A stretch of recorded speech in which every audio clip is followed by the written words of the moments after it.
দুনিয়াতে যত অদ্ভুত অদ্ভুত প্রশ্ন সব আপনি মুসা আলাইহিস সালামের মাথা থেকে পাবেন। বিভিন্ন বিষয়ে আল্লাহরে প্রশ্ন করতেন। সাইয়েদনা মুসা আলাইহিস সালাম আল্লাহরে বললেন, আল্লাহ আপনি আমার এমন একটা জিকির শিখাইয়া দেন যে জিকিরটার শব্দ আপনি আর আমি ছাড়া কেউ জানবে না।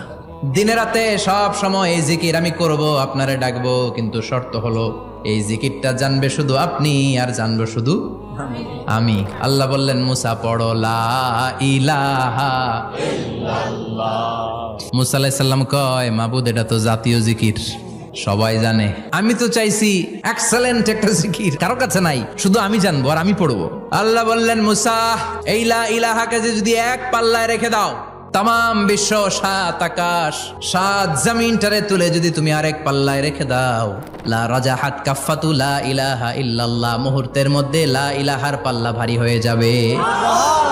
ও মুসা, তুমি যতই এক্সক্লুসিভ জিকির চাও, লা ইলাহার চেয়ে দামি জিকির আমার কাছে নাই।